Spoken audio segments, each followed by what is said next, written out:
Spoilers of the spoiling type. If you don't want your spoilers spoiled, please turn back now. Otherwise, enjoy the show! Gentlemen, let's broaden our minds. Lawrence?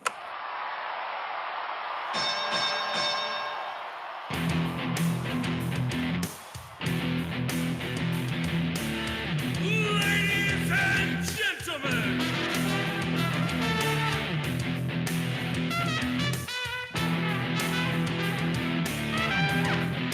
Welcome to the main event! This is Cinesmack!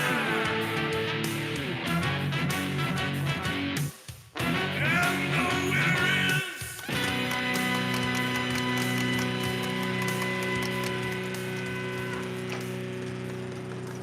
Hello, Cinesmacketeers, and welcome to File 184 of Cinesmack, the podcast about films by filmmakers. Tonight, I am your host, Gabriel Rowald. Joining me tonight is our panel of award-winning judges. First, filmmaker and owner of Cheshire Moon Films, Tom, May the Wings of Liberty Never Lose a Feather, Haggis. Put the glasses on. Put them on. Please put them on. That's the best line of all of these movies. Put them on. Just put them on. Put them on. Yeah. Just do it. Just put them on. I was Don't was make less me than fight you. enthralled. Yeah. Yeah. Start 10 minutes.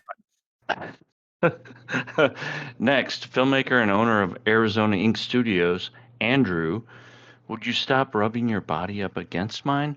Because I can't concentrate when you do that. Zumwalt. I mean, that definitely happens. And we take what we want and we leave the rest, just like your salad bar.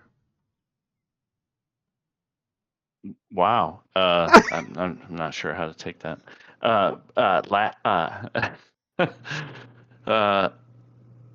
Next is writer, actor, and director Kyle.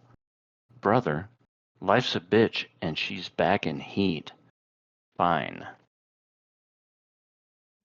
Pork Chop Express is what I call my car. You thought I was going to say penis. And last but not least, filmmaker and owner of Southsider Studios. I've come here to chew bubblegum and review movies. And I'm all out of bubblegum. Keeler. Just remember what old Mike Keeler does when the subwoofer quakes and the popcorn falls from the sky and the silver screens shake. Yeah, Mike Keeler just looks at that big old movie right square in the eye and he says, "Give me your best shot, pal. I can take it." Awesome. Very nice. Very nice. Well, I have to say that Mike was really excited to be a panelist for this episode. So you're stuck with me as a host. I hope that Tom's. Boo. Yeah, I Oh, know. sorry. I know. Sorry. No, it's okay. Jeez. I thought it would be worse if Tom's daughter's friends were on the live stream tonight. Oh, yeah. But apparently my own compatriots are like booing me. Oh, no, you got to have a couple hours of tweens bullying you. Oh my God. I don't know. Great. I don't know. Have you recovered from that, Kyle? I'm still in therapy. That was hard. Yeah, I know. Yeah. That was tough. I felt for you. I don't. They sided with me on that night, but tonight, if they're listening, they might rip me a new one. I don't know. Anyway, Mike was excited because in this episode we're smacking a couple of John Carpenter classics up against each other to see which one prevails, which one will, win this extended fight scene. So, without further ado, let's poke the magical alien monkey to see what we're in for. No, I did not assassinate Kennedy. Oh, that was the wrong one. Oh, we gotta pay for that. Ladies and gentlemen, bubblegum chewing badasses and tenacious long-haul truckers, welcome to the main event. Tonight, dueling dramas of danger and daring get down and dirty in a John Carpenter jamboree. Will they live, see success, or will Big Trouble take home a big trophy? In the first corner, from 1988, written by Ray Nelson and John Carpenter, directed by John Carpenter, starring May Foster, Keith David, and Robbie Piper. They live! In the second corner, from 1986, written by Gary Goldman, David Z. Weinstein, and W.D. Richter. Directed by John Carpenter. Starring Dennis Dunn, Gil Catra, and Kurt Russell. Big Trouble in Little China.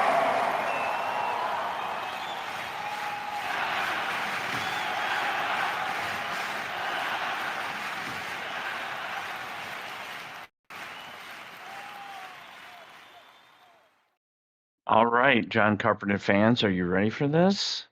I don't think Tom is, but I think some people are ready for this episode. Yeah, I was gonna So say, what let's- about the rest of us? Yeah. Some of us are ready for it. So let's go ahead. Were you gonna say, Mike? No, go ahead. Oh, let's just get right into it and get into writing with Andrew. Okay. Yeah, I guess let's talk a little bit about writing. I'm going to talk about Big Trouble in Little China first. The best way I can describe the plot of this movie is a 13-year-old's fever dream. It basically is all of the things that you think of when you're playing with your He-Man characters and your G.I. Joes, and you've got some ninjas over here, and you've got this weird furry thing from I don't know where, and they all show up, and you kind of just put them all together and hope that He-Man can rescue the Barbie. And you made a movie. And the dialogue is, in my opinion, very fun. It's wild, crazy, over the top, cute little quips. It feels very, some of it maybe not even written, but I don't know if they actually did that back then. But it feels very like people were just saying things. There are some great moments. There are some bizarre moments that watching Raiden take on what three Raidens basically take on like a bunch of your stereotypical ninja slash just Chinese gang members all kind of in one is something that you have to see at least once in your life, because it's in slow-mo time, not really, but they fly through the air and attack each like it. There's just so many bizarre things. I can't even remember all of them that happen in this movie, from magic and myths, and it is a wild ride. And the three of these guys that got together and wrote this and was like, yep, this is a movie, they accomplished something that very few have, and that is a fun, memorable movie that people have watched a lot. They Live. No. They Live. I felt that the writing for They Live was so stretched on a premise that it was roughly about 45 minutes too long. Maybe that's even stretching it even then. There's at one point your main character and your kind of sub main character fight because one of them won't put on sunglasses. It's like there's a fight scene where he's trying to force him to do heroin or something, but it's just put the damn sunglasses on, and they get into it. They like almost kill each other. Fist fight. It is the most bizarre. Like that could have just been not there, and it would have been fine. Like it was so weird. The story feels like it doesn't really have an ending. Like it just kind of ends. They blow up the satellite, and then it's over. Everyone can see the aliens. We don't really know. They at one point visit their little transporter thing. We're not really sure how you get in the club. The resistance is destroyed. Like it's so weird. Like, yeah, I don't really. I know that the story is trying to. It feels like it's trying to tell more of a point than it is trying to tell a story of fun, and that's that magazines and news and movies are hurting your brain, and you're being brainwashed, and you're not thinking for yourself and stuff, which you could apply to today with phones and stuff like that. But it was a long ways to get there. That's all I can say. Neat premise. Sunglasses. There's probably some really great lines. I mean, we all know the bubblegum and the kick-ass line. Weird movie that came out of that. Yeah, that line, that bubblegum line, I Yeah. don't know the story behind it, but that really feels like something Roddy Piper would have come up with. Yes. It sounds like something he would 100%. have said cutting a promo on someone, Yeah. 20 years ago. Don't pick my trivia, Kyle. Oh, sorry. I didn't know that. Yeah. Mm, This was just our gut. This is just our gut. Mm. Yeah. Got a good gut. So, as far as the writing goes, They Live, yes. I feel like They Live starts as more of a mystery movie where you're trying to figure out what the hell is going on. Like, what is so strange about this? You're almost trying to figure out what the premise of the movie is. You are introduced to a character, but you don't really know, other than he's kind of down on his luck, what's going on in the bigger world. It takes a while to start to see some of the mystery, like the guy hacking through on the TV and um, all the homelessness going, and you kind of get an idea that, okay, something is slightly off in this world. And then when you get to him, going into the church and discovering the glasses and finding out there's like this underground resistance, I think it's an interesting premise. Can it carry an hour and 45-minute movie or whatever? Yeah, that's stretching it. The fight scene, when we talk about it in acting and directing, I think it's wonderful because to me, it is as close to what a real fist fight between two windy older men would be like. Like, it's not like a kung fu martial arts action. We get a lot of that in Big Trouble in Little China. This is really just like two guys just punching each other until they can't, and then they get up and start punching each other more. And it has become iconic in some circles. I mean, South Park did a shot-by-shot remake of it between Jimmy and Timmy, which I liked it. Now, is it great in all places? No. And the ending, when it's very self-sacrificial, one of your main protagonists dies off screen in a flash of white. I don't think they that was got weird. that far, and I don't think they ever intended to. I think it's a loose satire on, it's an on-the-nose satire of consumer culture and conspiracy theory type stuff, but it is enjoyable, a little slow, and it starts off confused and changes tones a few times, but some great lines, undoubtedly some great and memorable lines. Big Trouble in Little China is a movie that I think, they say like, why does this movie exist? Or you turn your brain off or whatever. And these are like dumb movies. Big Trouble in Little China is a movie where I feel like someone wrote down and go, let's write something incredibly fun and weird and kind of crazy. If you told me someone wrote this movie under the influence of psychoactive drugs, I would believe you. It is a mishmash. Then why didn't they make Yeah. that movie? Oh, huh. The one you're So, describing. You're I think taking Big Trouble his in Little trivia again. Yeah, don't take the trivia about the movie not being fun. I don't have trivia on that. Yeah, I thought Big Trouble in China is quite a bit of fun, and it's people having fun on the screen. And the dialogue also is great. I don't know how much of it is improvised by Kurt Russell again, but he's so goddamn charismatic. And it's wonderful. But some of it is so over the top, it's almost parody level. Like, I can't tell if it's good acting or bad acting. Are you trying to act this poorly? Like, is it part of the shtick? Is it supposed to be campy? Because it definitely feels campy. And they're literal monsters and guys blowing up like, the guy blows up like, he looks like a garbage pail kid. That was great. But yeah, it's also a very thin premise that's stretched too long, but it has some fun dialogue. These movies have that in common. Yeah, I think John Carpenter has that problem. A good premise, but doesn't necessarily always stick to landing. I agree with you totally on They Live. I feel like it's a really great idea. And all I wanted was something in there for me to care about. Nada. Frank, he's got a wife and kids, he's telling you that quite a few times, but like Nada, it's like, we don't know. And I get the play on his name, Nada, but just give him some backstory, right? Like I know he talks about when he was growing up, but that's just not enough. Anything. Right. And it also... Did you just say it's not enough?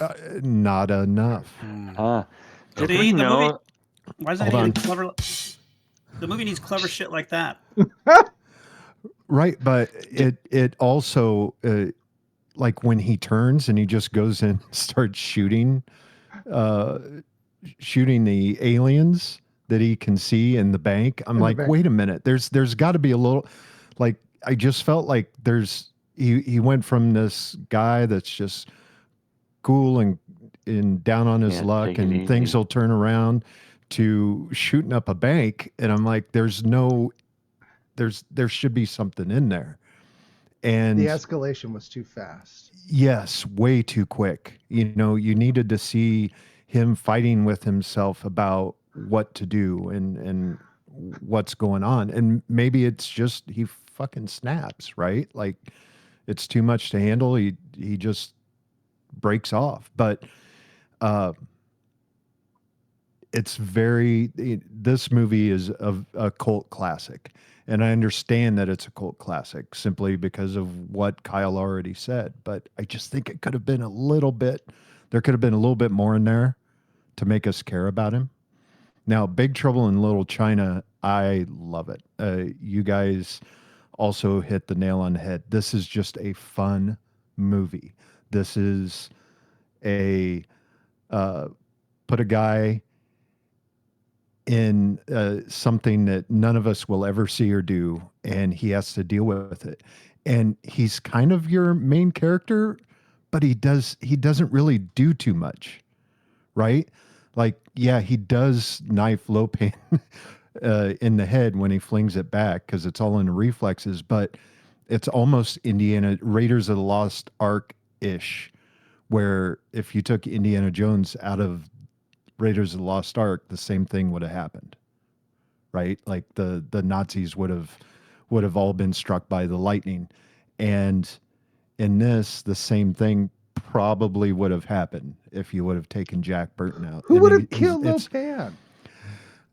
His buddy would have. Okay, all right. You know, No way. He only did kung fu like twice Wang in the whole Chi. movie. Yeah, and he was already fighting the other dude in the background. Yeah, he could have taken care of that. Okay. But I'm just saying, Yeah. like, and it's great because he's not really the main character. Wang is the main character, and it's fantastic, and I love it. Love that movie. Okay. Sorry, I'm gonna jump in here because there's like a couple minutes left. So I thought I had seen Big Trouble in Little China years and years ago when I was a kid. I had the Blu-ray on my shelf. It's just like, oh, it's one of the movies from when I was a kid. I liked it. So I put it in and I watched it and I realized that I've never seen the first hour of this movie. Okay. So I'd only seen the Really? last half hour. Yeah. And Holy the first hour sucks, man. They never explain shit. Like Lopan just needs a wife. Like, why is all this stuff happening? And the script is fucking horrible. And all the stuff you guys are pointing out, we're like, yeah, he should have.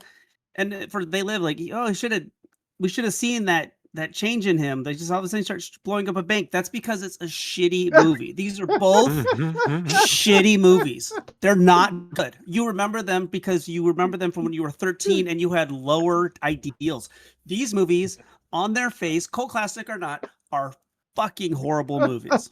Ni hao, asshats. No, don't ni hao me. Fuck that. No, Yeah. I'm telling you, I am Tom, so you still need to angry. vote That's what for I'm one or the saying. other.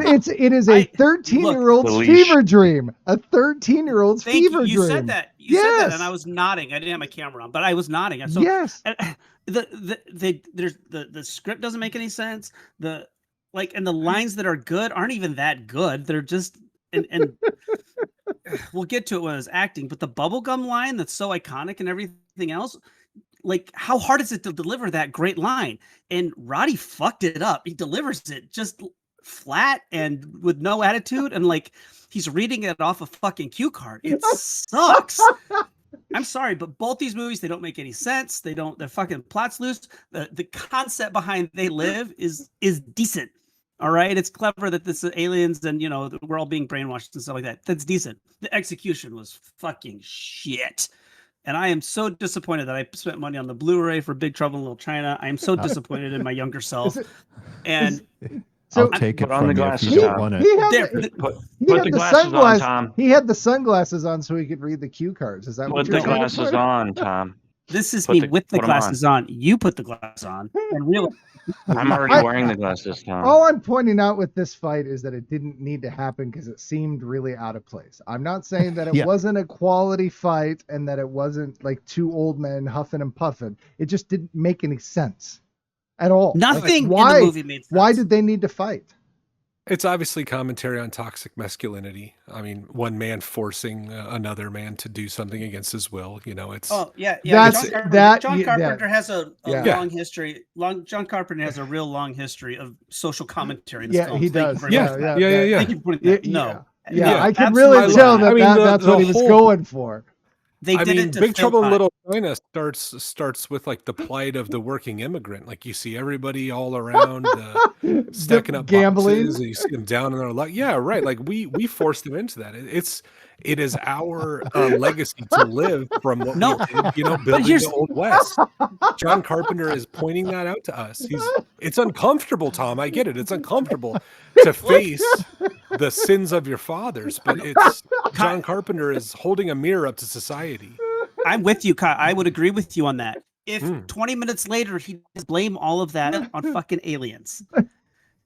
He doesn't. Well, we're not there's an accountable alien for it. inside all of us. The fucking aliens are responsible for this shanty town, and he's like suddenly like, this is why things are bad. Not anything that humans have done. It was aliens that made but the rich, I but the believe rich, they but the pointed rich out- are partnering with the aliens to Right. get richer. I believe they pointed out that they're taking advantage of our warring behavior, of our behavior towards each other and using it against us. I've been going off for 5 They minutes. are and partnering with rich humans as well. I've been going off on this for 5 minutes, and no one's tried to take advantage of me. Well, give me a half hour to come up to Ames. Yeah, I and- gotta travel a little bit for that. Doors unlocked. Doors unlocked. Next, baby, next because I episode gotta we'll tell be ya, ready. Would you like to move Dora ain't into? gonna Would you stop like? me. Would you like to move into a private room really quick, Tom? No, I'm not gonna sit here and pretend that these movies are good because I once thought they were, and I just no. I'm sorry. This was a huge eye opening for me, and I'm just furious. I should be watching the United States soccer game right now, not doing this fucking show. What? So you admit John Carpenter? Holy opened shit! That's great. Right. I mean, John that's Carpenter show. opened your eyes. Yeah, That's what you you put like the glasses on. you In the like end, it's you who stroke wears it. the glasses, Tom. Yes, I the am end seeing. is I am you. seeing the truth. I am seeing the Yes. truth. Thank- so just see repeat after me. Thank you, John Carpenter. No, Thank you, John Carpenter. You see a movie, a DVD cover that says "They Live." I put the glasses on, and it says "shitty movie." I cannot No believe plot. in Okay, so that- 2003. In 2003, there must have been a movie called Shitty Movie. Someone must have made that, right? As part I'm of pretty like, the sure. They parody had to. craze. Yeah. I'm pretty sure. I'm sure. If not, we need to. No, I'm sure the German porn industry took care of that. Can we Oh, just Scheisse movie? can we just keep moving forward, please? This is I took German in college, Kyle. I know what Scheisse means. Holy Oh, wait a Anyway. minute. Yeah, what kind of class does that? that's all they taught us was German swear words.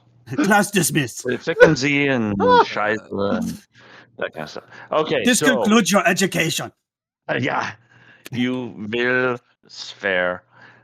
So let's go to a little bit of voting on this. I think I'm not No. sure where Tom. I'm not sure where Did- Tom's going to go with this. You I'm have mystery. to vote for one.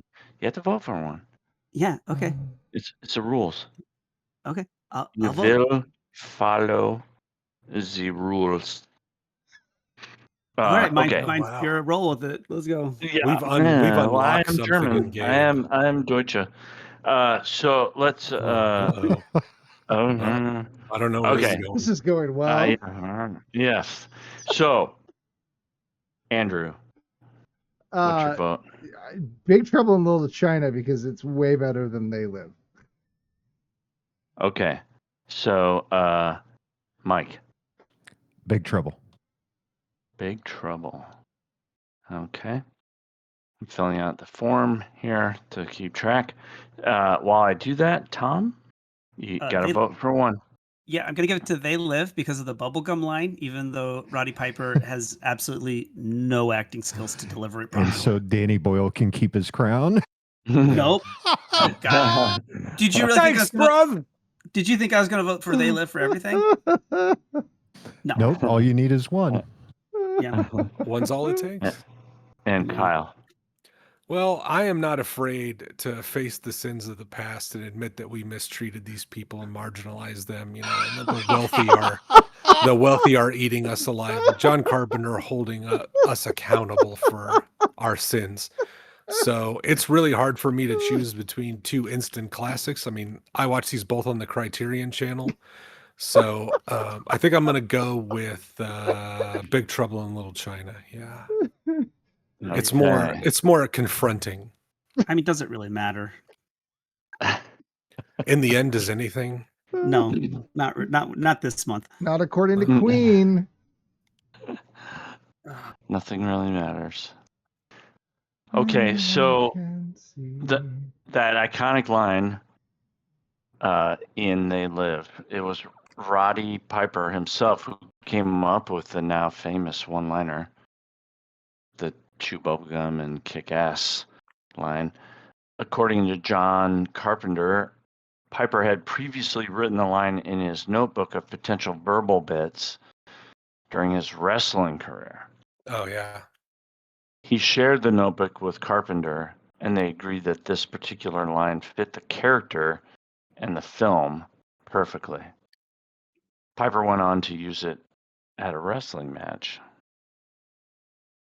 For Big Trouble in Little China, Gary Goldman and David D. Weinstein penned a script together about a cowboy excuse me, in Chinatown in 1899.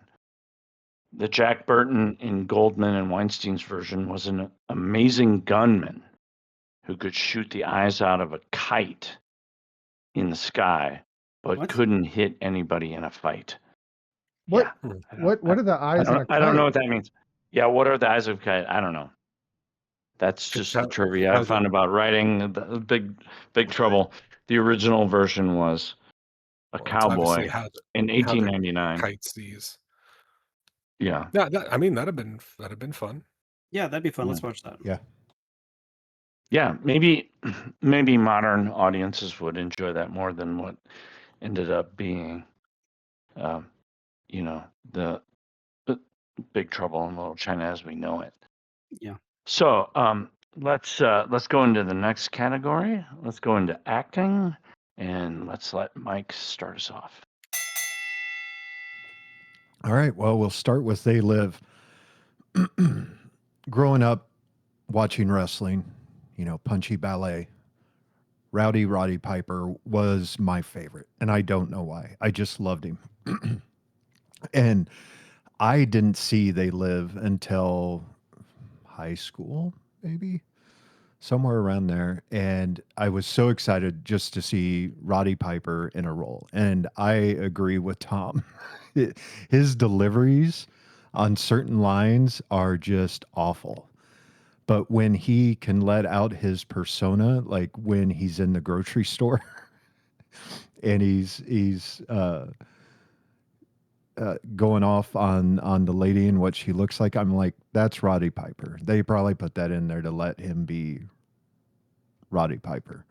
But yeah, he is definitely a wrestler. His acting chops are not great. And Keith David, I've always liked Keith David, and I don't know about you guys, but watching this film, I'm like, holy shit, he was young once.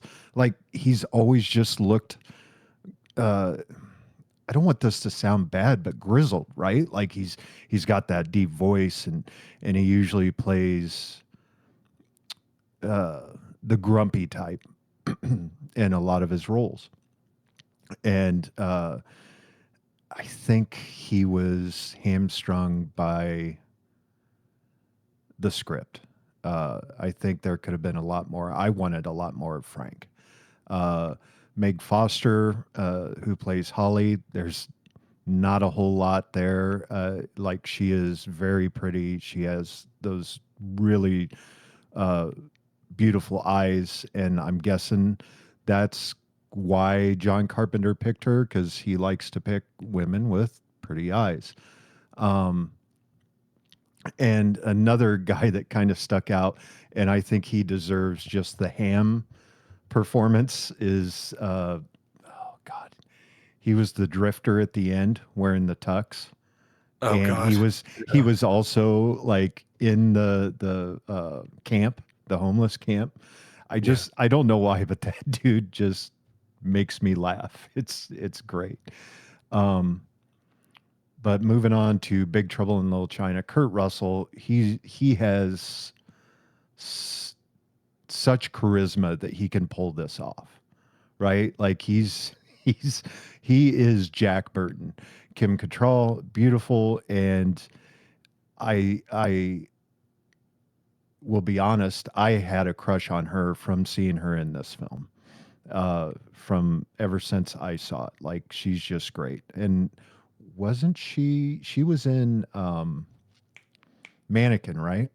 Yes. Yeah. She was in Mannequin. Yes. And Yeah. Porky's And Porky's, that's And right. She Porky's. was the cheerleader. cheerleader. Mhm.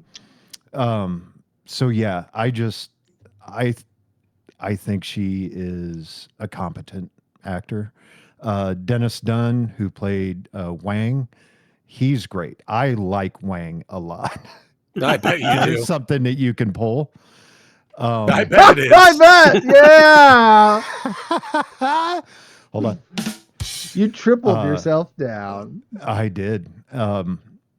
He's great in the movie. I really enjoyed him. I liked whenever Jack would ask what's going on. He's like, you wouldn't understand it. Like it was always, you're not going to understand it. You don't get it. Type of stuff. Like he's too busy to explain it. James Hong, we've talked about James Hong before. I mean, the man's got like over 400 acting credits on IMDb. Legend.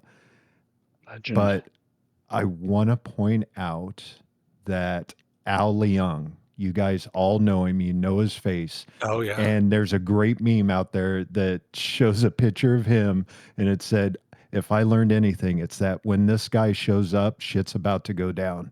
Yes. And he's actually in both of these films. Mhm. He's in both of them. But I mean, I liked Egg, who played Egg, Victor Shen? Wong. Yeah, Yeah. I really liked Egg Shen. Like, I just loved the way he talked. I liked his presence. I liked everything about that. So I'll let you guys go. Oh, I'll jump in here. So Oh boy, here we go. Here Here we we go.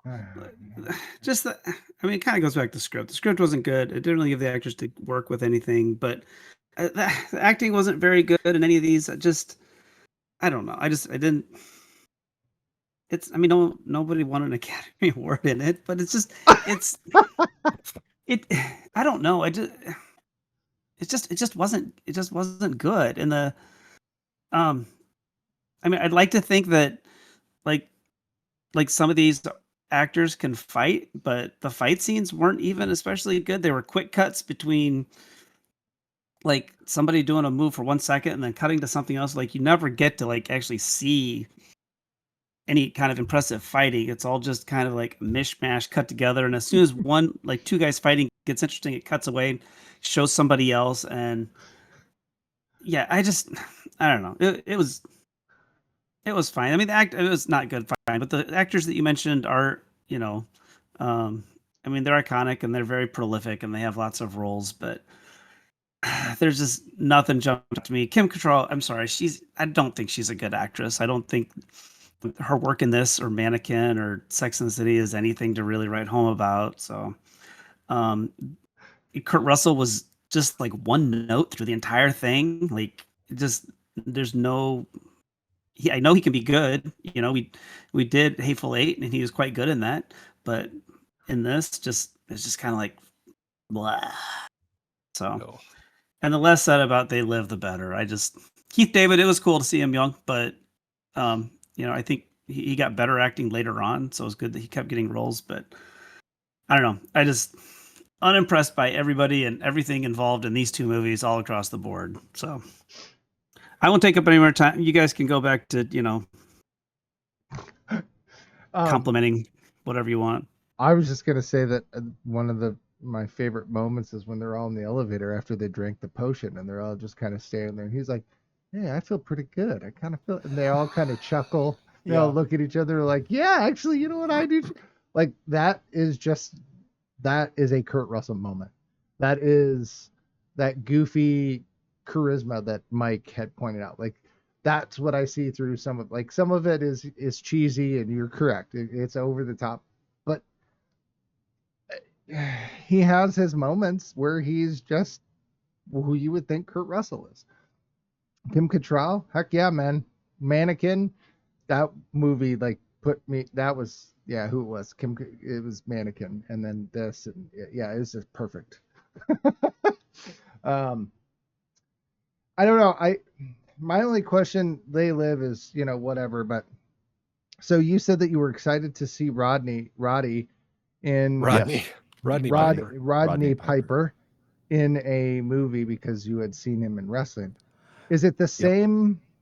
Is it the same connection as like when people saw The Rock for the first time act? I don't know. I think it might be, right? Like, of course, it's kind of funny you bring that up because, Roddy was in They Live and The Rock's was The Mummy 2, where he spends most of the time as a CGI scorpion. That's awful. But I mean, he did other, right around that when he first pulled out. Later. Yeah. That's how he started with Scorpion King. Yeah, Scorpion King. That is true. Was, Mummy 2, Scorpion King, yeah. But yeah, I loved Rowdy Piper in Punchy Ballet. Okay. Like, he was, I don't, and of course, there he could use that, he has that certain charisma where this, I just felt like they were like, no, you got to play an act. You have to act. Yeah. Where it's like, just let him cook. Let him cook. Well, like, yeah, it's different. Yeah, it's interesting totally to watch a movie with someone like. I also was a big WWF fan when I was growing up, and I liked Roddy Piper. He's never my favorite, but I liked him. And it's interesting to watch someone who has charisma and can talk, do something and go, why aren't you doing the thing you're good at? Because he's not great in this movie, because I think he tries to play it too serious, even though he does get incredibly goofy. Yeah. He tries to hold those quiet moments, and he tries to create some sort of real like human tension. If he was just manic and insane the entire time, the movie you might have said he did a better job acting in it. Just because it's his normal acting chops that are not him either improvising or cutting a promo on someone basically are not good. But when he does deliver his line and they kind of let him off the leash and he can do whatever he wants, like I think he's much better than. Doesn't mean he's like great, but he's better in those situations. I don't know. Hold on. Yeah. I'm just going to say, I don't know one construction site that would allow its workers to take their shirts off just because he's big.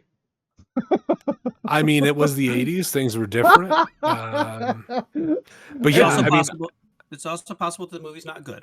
Sorry, I just want to get that. I mean, God, who invited the emo kid? It's possible, but it's very improbable. And I think we all know that.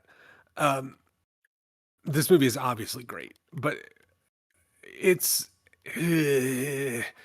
I liked seeing like Peter Jason and some of these like character actors, that's always fun to see. Like Al Leong, yeah, that's the guy. It reminds me of the scene in The Simpsons where the mafia and the triads are fighting on the front lawn, and he's like, "Oh, the little guy hasn't done anything. He's gonna do something cool." And they close the door, and you just hear Kia, and then you're like, "Oh, I missed it." When he shows up, like usually a knife's coming out or a gun's coming out, and someone's gonna die. He's just always a henchman, but. I thought James Hong, I can't remember now, damn it, was having a lot of fun as Lopan. I liked him a lot as really old crusty Lopan. His little like, huh? When he was pretending he can't hear you, and then he's like laughing and cackling to himself. Like it's insane and unhinged, and he's having a good time. I would argue that if you could go back in time and choose to like look like anyone that was like realistically attainable, like not like a freak like Arnold Schwarzenegger and Conan or whatever. I might choose Kurt Russell in this era. Like he's a really handsome guy, chiseled jaw, beautiful blue eyes, nice looking guy. And I thought like, hey, he looks like a movie star. He is playing a caricature. I think of him almost like a superhero in this movie, but his only powers are bravery, being wrong,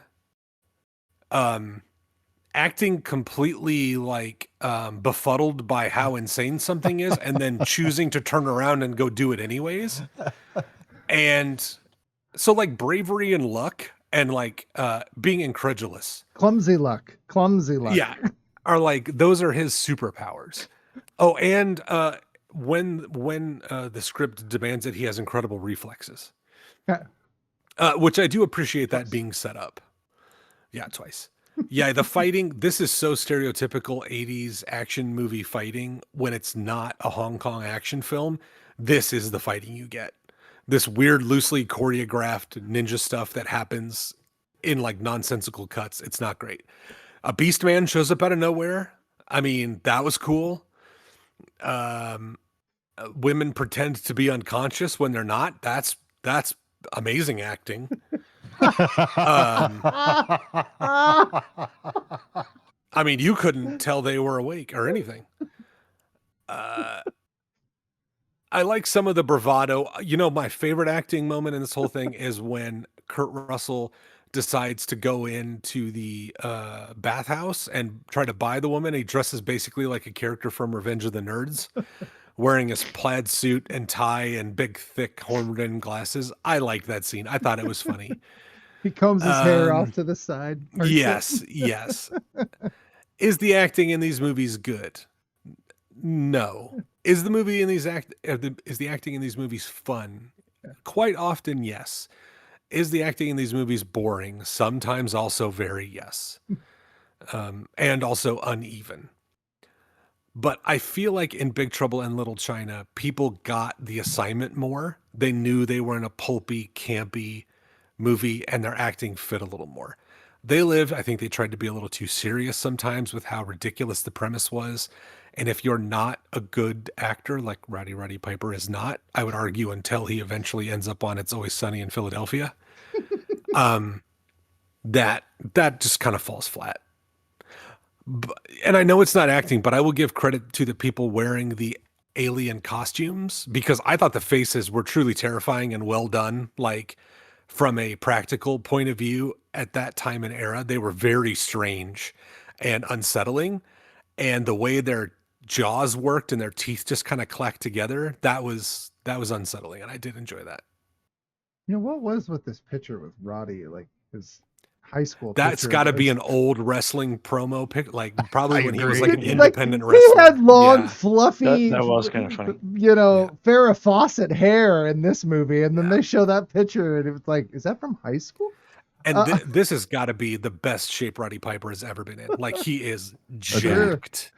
He didn't look like this when he wrestled. So the other thing that, like, you know, we talked, like, there are just bizarre with the fighting scenes. There are like even ones where they don't even like fight, like when they have Kurt Russell against the wall and the guy isn't like beating him or getting him tired. He's just like mentally throwing rubber balls at him. Like, what? I didn't know those were balls until he did it like at the end. I thought he was just like pushing wind or something. And then I was like, is he? There's like 5 of them. Then in the on end, the it just ground. looks like, it looks like someone failed at a magic show in front of him. Like it was just red rubber balls everywhere.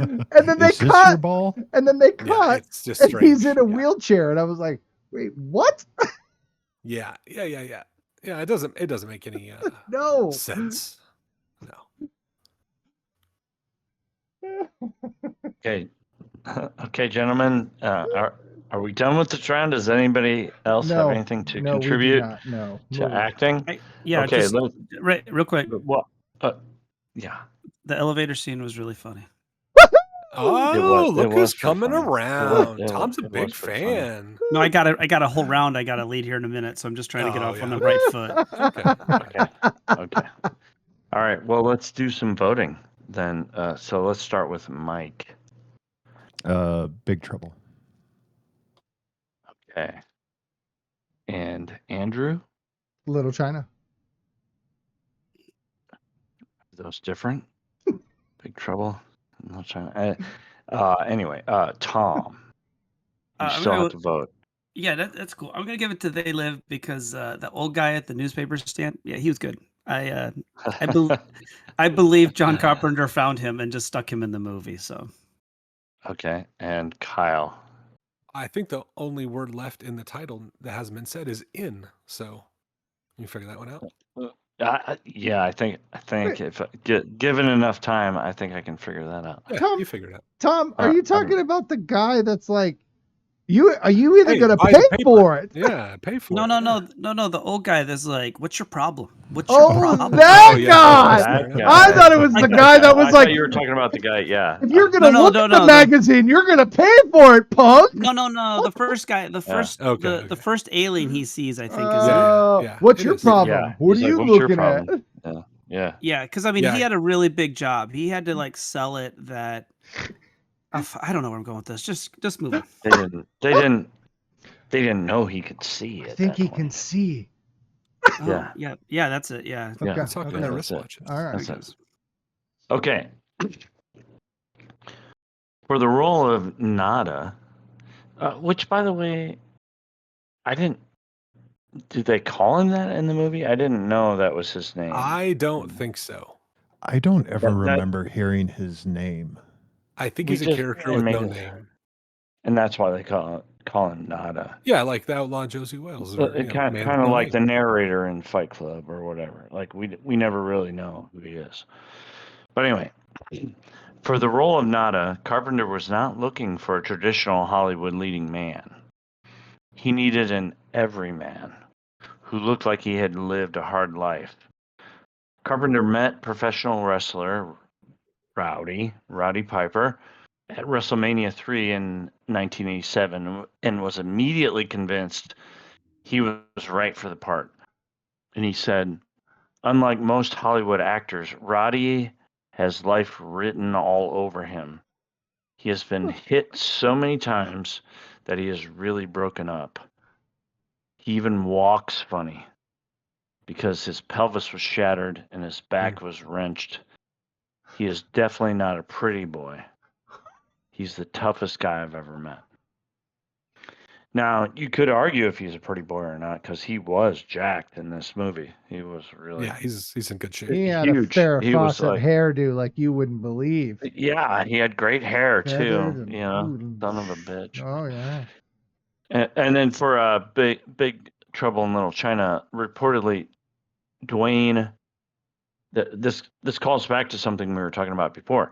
Dwayne "The Rock" Johnson wants to do a remake or sequel with John Carpenter. Carpenter said he's ambivalent about the idea. New movie or not, there's been a comic book series that picks up from where the movie ended. And if you can find Wow. it, there's a Big Trouble in Little China video game released in 1986. Yep. A secret Holy screen at shit. the end. A secret screen on the DVD contains images from the game. So I guess Tom. that falls into the acting category because, like, how would you guys feel? I think I know how Tom would feel, but how would you guys feel if Dwayne "The Rock" Johnson reprised this role They couldn't do it. in another movie? It wouldn't work. It wouldn't work. No. Why do you say that? Big Trouble in Little China being made today, even like the style, like it's campy. You would never get away with it the way that it is. No way. It wouldn't don't feel think the so? same. It would be cheesy. It wouldn't have that same, goofy kind of weirdness to it. I just I think feel like think- they would try too hard. yeah, I just don't think it would land right. I think Also, what stop Andrew- I think- remaking the classics. Yeah. I I mean, think what let Andrew- these. I think what Andrew's trying to Movies say like- is that the racism probably would not fly in 2026 like it did in 1986. There's a lot of that too, There's a lot of The that. racism. and the stereotypes. And the sexism. stereotype. Wait, yeah, there's the a lot of, stereotype of all of the like Chinese guys dressed in like what are they? The dojos? Isn't that what they're No, called? dojo's Oh, where you could- learn. That's oh, a class. The gi. They're all in gis, and they all have the headbands, and they all have like black A belts turban. on, and I was like, even the gang members that come into the airport are wearing gis with their little sunglasses and stuff. I was like, come on. Well, I mean that one of those guys was wearing racist sunglasses, Yes. which Yes. I've I was never gonna seen bring that before. up. Yes, he was. I Yeah, have those never white seen ones. that. That is insane. Yes. And how could you see? He didn't need to see. Poorly. I don't want to answer that Poorly is the question because I answer. feel like that's the racist part. I don't think if they did do this, The Rock is not the person I would cast. No. The person I would cast, and I'm tired of seeing him in movies, is Will Smith. Yes, Will Smith. No, Ja Rule. shit. He was in Parks and Rec. He's in Ludacris Jurassic Park. Bridges. Ludacris Bridges. That's who Chris I'm Pratt? thinking of. Chris Pratt. Yeah. I could I see don't think Chris he has Pratt. the same charisma.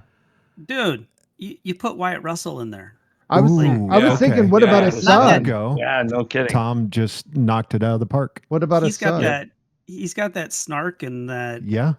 everyone And hates could me. totally But play his just like son. his I mean, Jawline and the hair. They're pressed Son of a from the bitch. same mold, so yeah, I hope Dad- not. Then they'd be brother dads. I've Dad- never seen the monsters thing, but what's it Oh, called? Monarch. Monarch. Is that what it's the- called? Where they're in Yeah, it they're in together? together. Yeah. Yeah. Yeah, I've never I seen didn't- it. Wyatt Yeah. Russell's in that. I didn't know that. Yes. Uh-huh. He Yeah, plays the Him young and- version of Kurt Russell. Kurt Russell. Clever, very good. Yeah, right. surprising. Okay, well, let's move on to the next category. Let's get into directing, and I'm sure this will be entertaining with Tom starting us off. All right. I'll wait for the bell. Thank you. All right. So, I don't know. I don't really. So I guess we'll start with the fight scenes in Big Trouble in Little China.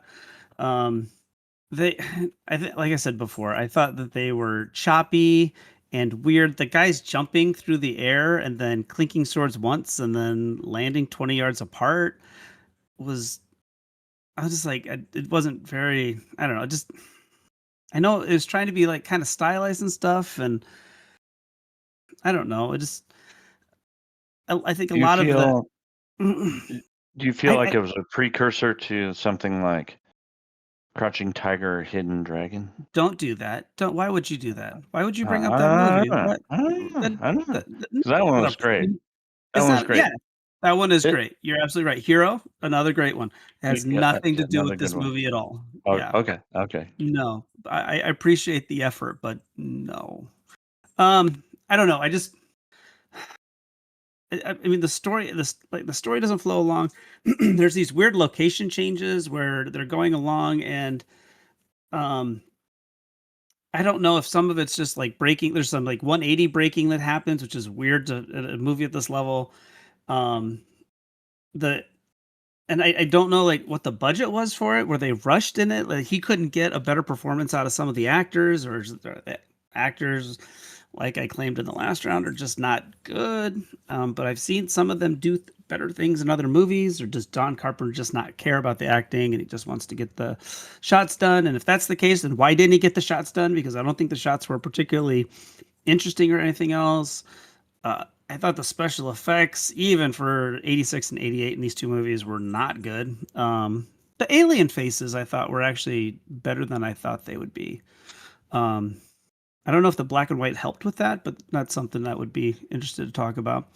And I know that sometimes, we see a movie where the director kind of stays out of the way and we're like, oh, it's serviceable and, its directing is adequate. And I don't think Carpenter rises to those occasions. I think Carpenter is Carpenter because he has these kind of weird, crazy ideas and he thinks outside the box story-wise. But like the concepts of the stories are good, but the execution is not particularly very good. I just don't think it's I mean, as far as like lensing a movie, I'm not impressed with his stuff. There's nothing. Very rarely do I ever see anything like, wow, that was really impressive. I mean, I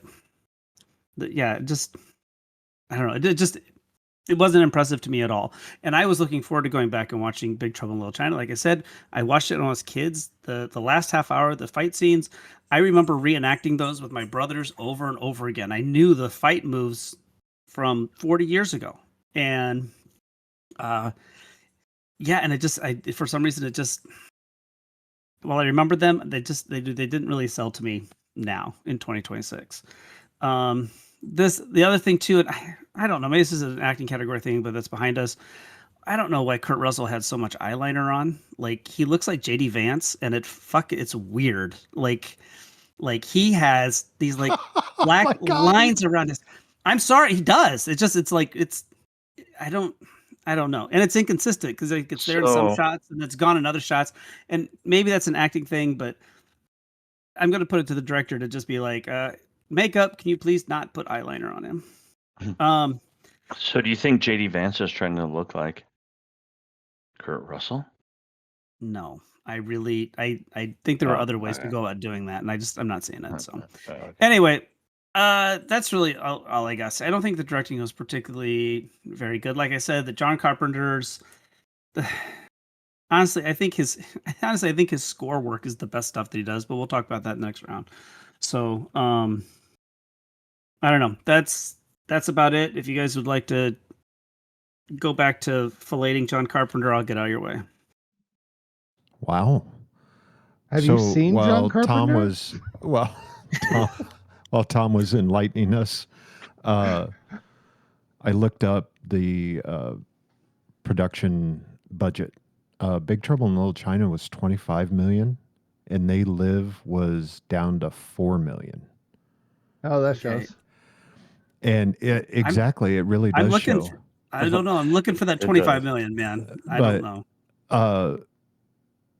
It's funny you kind of bring up the makeup, and I was thinking there were a few shots of Rowdy where I'm like, ooh, there's a lot of makeup on his face. Yeah. And They Live. And it really shows when they're like outside.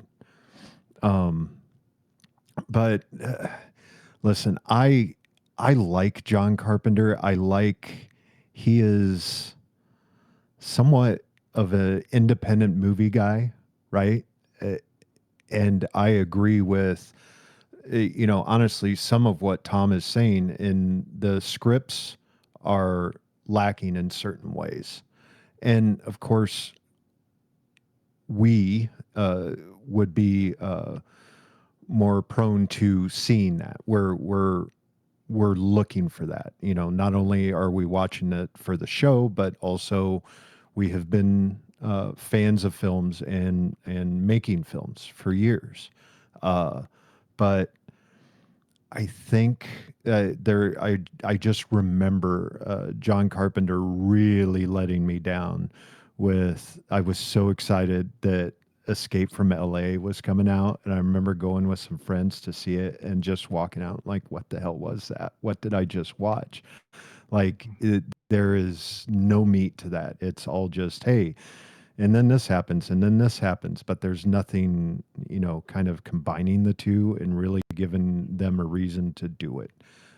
So I see some of the criticism, but Big Trouble in Little China is, I think, directed exactly what they were trying to do, which was going to be a campy adventure movie where you get to, I don't want to say shut off your brain, because there's a lot of funny stuff. I mean, you have Kurt Russell shoot his gun up in the air and knocks himself out. Like, that's just campy fun. And I think it's just supposed to be a not serious movie where they also are trying to pay a little homage to the old Kung Fu movies. I've watched a lot of Kung Fu movies in my life. There are good ones, there are bad ones. And this one is just kind of paying homage to the flying through the air, clinking the sword once, and they land. I mean, that's straight out of the Kung Fu movies. Mm-hmm. And the weapons, like, I love looking at the weapons that they're using in the film, and I'm like, oh yeah, I know those. Yeah, I know those. And it's fun to look at it and it's fun to enjoy it. Now there are a couple shots in They Live that I really, really liked. One of them is I think it's after he falls down the hill and he's just been walking the streets and it's at night and you have just this bright light off in the distance shooting at him. You see his silhouette on the wall and he just kind of kneels down and sits. Like that just was, and he's like in this, I want to say like a culvert or a tunnel or something like that. It just looked really nice. And it shows that he can frame something, if he wants to. But yeah, John Carpenter, I mean, he did The Thing.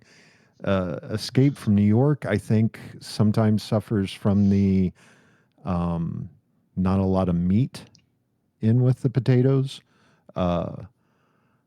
Halloween, Sultan Precinct 13, Dark Star. I mean, there's some good movies in there. The Thing is a classic, though. Well, Yeah, The absolutely. Thing's great. And Yeah. and I guess I don't look at Big Trouble in Little China as a shut off your brain. I like to call them popcorn movies. Yeah. Because they're movies that I know that I'm gonna sit down. I don't have to think about anything else. I know I'm gonna be entertained. I'm gonna laugh. It's either gonna be good or bad. I'm gonna eat some popcorn and I'm gonna, cast away for an hour or a half, 2 hours, and just enjoy myself and be entertained. And that sometimes we need those movies. I would say that, minus or plus all the other stuff that everyone said about Carpenter, one of the things to note is Carpenter is a very creature-ish kind of guy when he does his movies. He likes to have creatures and things, and he does he has really cool ideas. I mean, even the aliens, if you look at them for what they are, I mean, they're kind of cool. They're a neat little design. It's a cool creature. Their eyes are kind of outside their skulls, as Kyle, I think Kyle, I know somebody said about the clappy teeth and the jawline. Like, it's a neat creature that he designed. I'm assuming he had insight on it because he does do a lot of creature work, especially when it came with Stan Winston. They were buddies and liked to play around with that stuff. And even in Big Trouble in Little China, even though I don't know where Beastman came from, there's this creature in there. But I always forget the Beastman's in it because I think he's in it like the one scene and then at the very end, right? Yeah. And then He's like He's the in stinger. 3 scenes. he picks 3 her scenes, he picks yeah. her up and locks her to the floor. And then at the And then end he's in the shown truck. during the wedding. He's shown during during the the wedding. wedding, that's right. Yep. But the one I always remember is the eyeball head. The Yes. little floaty Oh. head that floats around that has eyes on it. I'm like, what a cool creature. If you play D&D, you know that as a beholder. Yeah. Yeah, that's And basic. Yeah. and it was really well designed. I thought it was kind of cool. And it looked neat. It was fun. And you could tell there was, again, creature kind of thing. And then even the exploding guy, like, there was this, what if he can expand so much that he blows up? What would that look Yeah. like? And someone in Winston's, workshop went, give me a day. I got something for you. Anyway. Yeah, John Carpenter's you could call his career very uneven. Mhm. And you talk about independent. He was Absolutely. very indie, and Halloween was the highest grossing independent film for a long time because it was released outside the studio system. Like it was. I think what Mike said kind of rings true to me is that when John Carpenter is really interested and wants to make a movie that he thinks looks good, he can do that. When he's more interested in playing with his wacky ideas and getting all of his craziness on the screen, that suffers either because he doesn't pay as much attention to it or he lets someone else handle it, or maybe he lets someone else handle it on those other movies. And maybe what you're seeing is him behind the camera, and that's hurting it. But yeah, he seems to have a vacillating level of how interested he is in stuff. I feel like today all he likes to do is smoke cigarettes, play video games, and make scores with his son. Which, I mean, if that's the life he wants to have, that's great. I think in their last run, I think ambivalent about a remakes. Like John Carpenter hates that shit. He doesn't want anybody touching his stuff, and if they do, he usually bitches about it. I could not. Sometimes we talk about like why was this movie made or who asked for this movie, who would be interested in this movie. A remake of this movie starring The Rock may top that list of who the fuck wants this movie with The Rock in this role. Like, no, this movie is of a time and of a place, and it's not on the AFI's top 100 list, but you can leave it alone. Like it doesn't need another treatment. We don't have to go down this road again. I think he shows that he can do a lot of different things. Some of the shots are quite dynamic. Some of the shots are incredibly static and boring. Some of them are frustratingly edited. The lighting is okay in a lot of places. I like the look of the inside of Lopan's lair. I like the claustrophobic like alley fight. Please, if you guys are pallbearers, hide bow staffs in my coffin. I just remember that from being a kid, like thinking like, holy shit, they just dropped that guy because they pull it out to have a fight. Also, you can immediately tell who the bad guys are because they're the ones who bring an AK-47 to this gang war while everybody else has like staffs and stuff. So yeah, you know they're the bad guys. And one of the bad guys, who's a bad guy in a bunch of movies, literally has a bandolier and squares up like he's at a showdown. These movies are fucking silly. They're just goofy. Yeah, They are 100%. Yeah, they're very goofy films. And I think they are of a time and they belong in that time. And that's just fine to leave them alone right there. You brought up the lighting, and I just want to say I absolutely love the fact that his where they have the wedding has neon. Mm-hmm. I absolutely Wait, that love neon skull thing the is neon amazing. skull. I Okay, fucking want but that. you guys didn't even Yes. talk about the summoned little Chinese fighting creature. Oh, yeah, that when- he fought in the middle, Oh, and they God. used his And he's thumbs moving like his thumbs. like he's playing a video game, and they're in the middle Oh, in this Jesus. glow, and they like are super slow mo. Yep. It's so weird. It's so Great. weird. It's goofy fun. So Keeler, Escape from New York is actually for a remake by Zack Snyder, and they have Oh, talked Jesus about, Christ. and they've Oh. It's talked gonna be about, so much slow mo. but he's also said that it's maybe not a remake, that it may just be a sequel. So, but Wasn't there Zack already a sequel? Snyder Yeah, to there direct was. Escape from New York. Huh. No thanks. I don't know how I feel about that. Yeah, I'm not a fan of that idea. Well, I can't wait to see all that slow motion. It's a 4-hour CG. movie. Just 4-hour movie, everything is CG. slow-mo. We're trying to escape from New York. You're gonna need to go faster. Yeah. Well, then New York is classically a ticking clock movie. Like he has X amount of hours to get out Mhm. Yes. before he dies. Yeah, So- and that's Yeah. the thing is they tried doing that again in Escape from LA, and it's like we've already seen this. Like, yeah. what are you And- doing? And then they make Kurt Russell play basketball because he actually played basketball. And I was Yep, like, what is basketball. this movie? And he surfs. Yeah, the surfing next Yeah, to. that's right. Oh, that's a famous actress. Damn it, who is that? Who is like the surfer dude? I can't remember who it is in Escape from LA, but he's like a famous actor. Brendan Fraser. No. Peter- He's like an old Peter guy. Encino? Peter Fonda. Yeah, Peter Fonda. Yeah, Oh, Peter Oh my Fonda. God. I think it might be. Yeah. He Dear was Lord. he was from Encino. That's why I'll I'm look it thinking up. surfer. Yeah, definitely worth it. Go ahead, Gabe. Sorry, Gabe. Okay, this round is done. Is there anything else you guys want to say about directing? Yeah. These movies are wonderful. They're amazing. Okay. Let's take a vote. Let's start with Tom. Oh man. Every If I you time. don't have think- to choose. I know that. I want to base it on fight scenes, but I can't really do that. So, Yeah. you know what? Whoever brought up the budget of these two movies, I'm going to award it based on that. I'm going to give it to They Live Okay. because I have no idea where they spent $25 million in Big Trouble in Little China. It can't all be neon. The cast. Ah. It was the cast. Do you know how many cast Yeah. members they Yeah, had? big. Yeah, Yeah. big names. Big names. Okay. Okay, Kyle. Just for the neon castle Grayskull, give me Big Trouble in Little China. All right. Andrew. Big Trouble in Little China. Okay. And Mike. BTIC. Oh, there's so many ways. BTILC.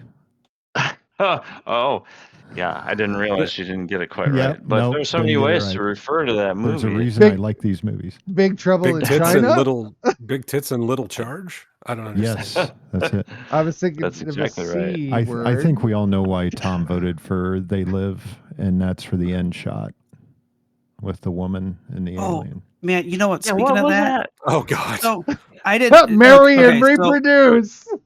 I actually had not seen They Live before yesterday, and I told my 13-year-old, "Oh, these are kind of wacky, Oh. weird movies. You might enjoy them." And it got to the very end of They Live, and I'm like, "I am so sorry for this." And he was like, "No, it's okay. It was heading this way." And I was like, "Yeah, you kind It of." was heading this way? Yeah, I guess you could At kind of this see point- that coming. At this Yeah. point, nothing would have Yeah. surprised him. So Yeah, that was a weird way to end it. We can maybe talk about that in overall, but that was a weird way to end that movie. You know.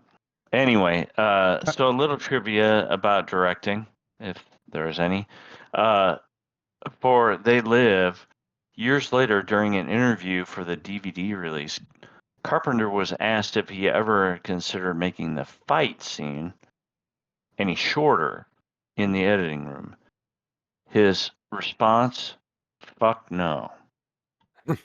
So it's also my understanding that Roddy Piper, and what's his name? David. Keith David. Sorry, I got David it Keith is backwards. a different actor. Yeah. Oh, damn it.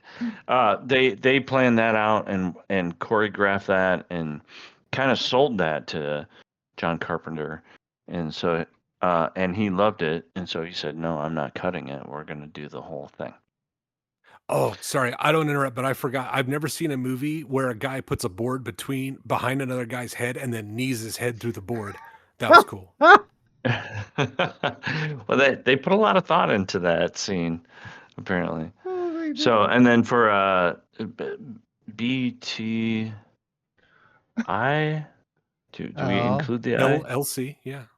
Yeah, a little. Oh, anyway, John Carpenter described Big Trouble in Little China, his 11th film, as an action adventure comedy kung fu ghost story monster movie. Yep, that sums it Okay. up. Does that, Yep, does that, do you that's- think yep, that kind of? Do you think that kind of summarizes it? Yep. Yep. Okay. Well, let's get on to the next category. Let's go into overall, and Kyle will kick us off.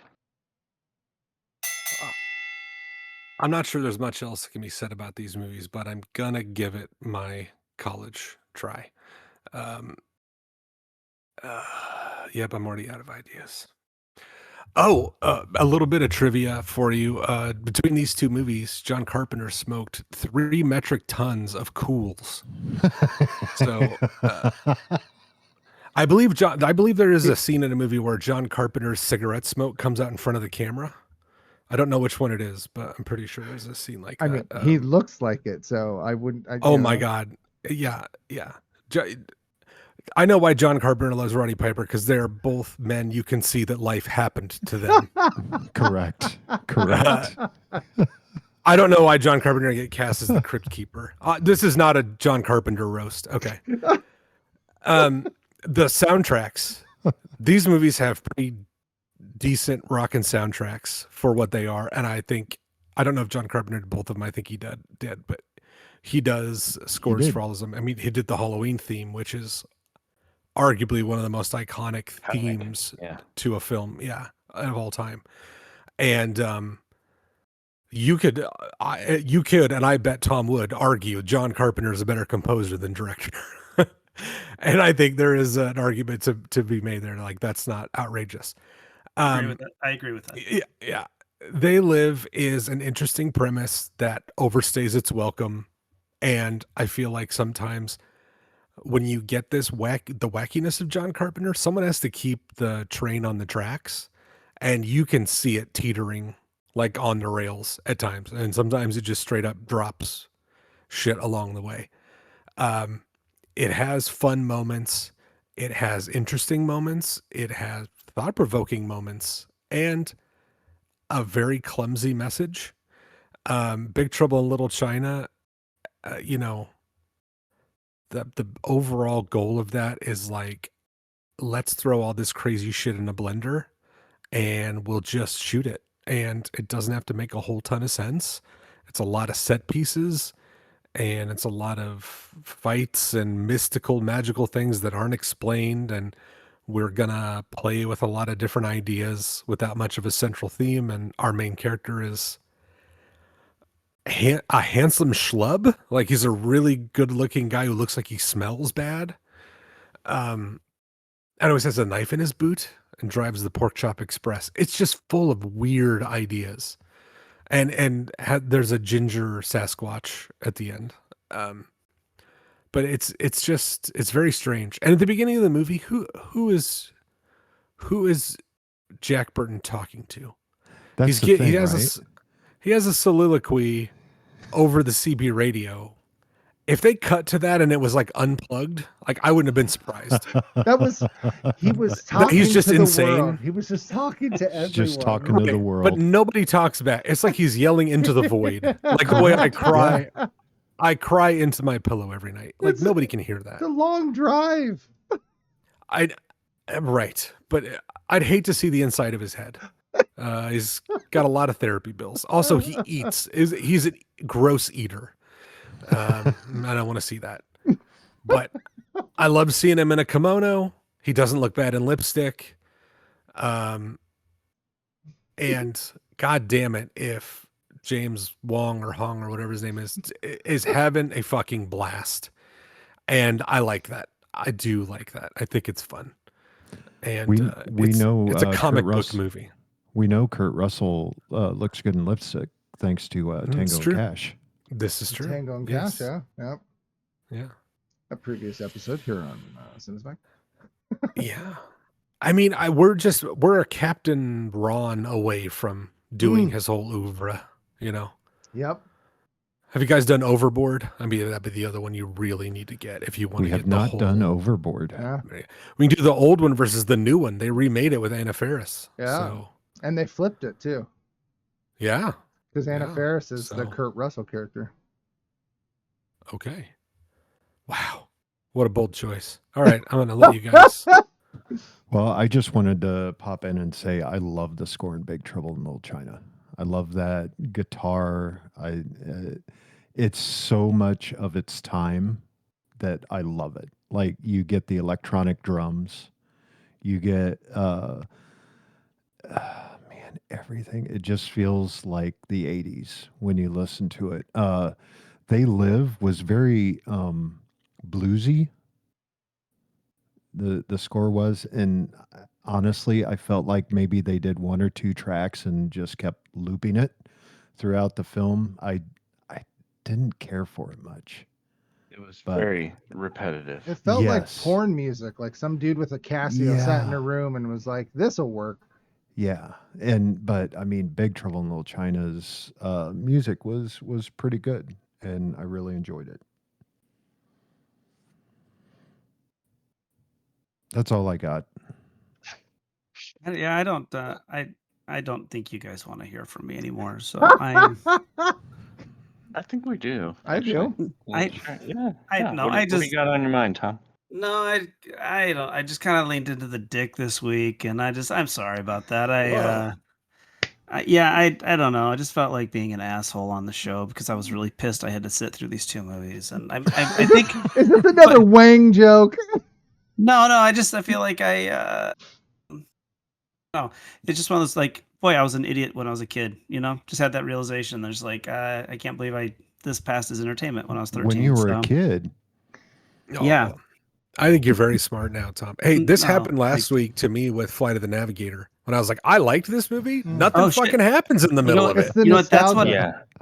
Yeah. So It's been 2 months in a row that's happened to me. I'm really if I run into my Getting younger down on self, if I run into my younger is it self, going I'm to gonna get better smack him next around. month? I don't know. Yeah. Yeah, I Is think it? next month will be The better. rest I of the don't know. year is going to be nostalgia movies. We're in trouble, kids. Oh boy. God. Yep. Don't high So five your younger self, Tom, or you'll both explode. It's time cop Yeah. rules. tell I'll tell take me it, about Rules, the pacing of these movies. I felt like there were some pacing issues. So Oh, they were I'd like to definitely hear from you pacing guys. issues. Well, in And my Yeah. opinion, I feel in order for there to be pacing, the plot needs to actually like move forward. You have to have like a sense of There movement. has to be something. Yeah, and I feel like True. these were both like 15-minute shorts that did not need to be extended. So I mean, I will agree Yeah. that They Live could easily have been 30, 45 minutes tops, and it would have been the Yeah. same movie. Yep.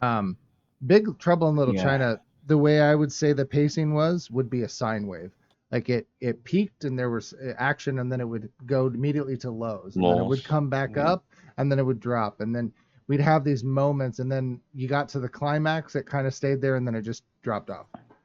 Like the whole movie was just up and down the whole time, and there was these moments of action and humor, and then nothing, and then action and humor, and then nothing. Like it just went back and forth, and I don't know if that was their way of just punching, so that way it wasn't just constant action the whole time. I don't know, but that's how it felt to me at least. So It's something that you see a lot in kung fu movies is Mhm. they have to do something in between the fight scenes and the set pieces. yes, So right. they throw in a bunch of exposition. But at least in Big Trouble in Little China, they throw in comedy pieces. Mhm. They throw in like going undercover pieces. They throw in the old like, hey, we're with the phone company. We'll just help ourselves walk back here. Like some of these feel like, holy shit, did he like take these from like vaudeville or like old silent films? Like they're so hammy bits. But at least those happen in between like the fight scenes and action. They're a little bit more interesting. Or sometimes in Hong Kong, like I just watched a movie called The Furious, which I recommended, and the fight scenes were fucking incredible. But in between, you're like, what are we doing here? It's literally just so you catch your breath because you can't watch two guys beat the shit out of each other for an hour and 45 minutes. I think your brain will turn to mush. But yeah, it's very peaks and valleys, but they do sprinkle the comedy in, which I think helps that not feel so bad. But They Live is so slow at the beginning. Yeah. It is Very slow. excruciatingly slow. Very. I think it felt like he was trying to do like the big like suspense and try to Yeah, build it up, yeah. and it didn't at all. Like I Yeah, was mean, just like, it- I just kind of felt like in the background all I could hear was, let's get on with it. Like Yeah. just yeah. It helped that I watched it with my wife who'd never seen it before, Mm. and she kind of made it more bearable because she's like, what's going on? Like because she'd never seen it, she was kind of intrigued to like, why are we seeing this? Like there must be something about to happen. Mhm. And I guess that's the driving force is like, something is going to happen. So you're waiting for it, but that becomes boring after a while. And you're like, okay, just something's got to happen. Also, is They Live the first movie like where the story is propelled by sunglasses? It's I got can't- to It be is right. what? Nah, I think so. It's gotta like be. the story is completely propelled by sunglasses. You find sunglasses, put on sunglasses, and then it's about wearing sunglasses, other people wearing sunglasses, finding the sunglasses. The only other Like- movie I know that used sunglasses as a plot device to push the movie forward was Dream a Little Dream of Me 2, or Dream a Little Dream 2. They have Oh, sunglasses. okay. But that is in the late 80s, so Huh. I don't Yeah, it's know. just weird.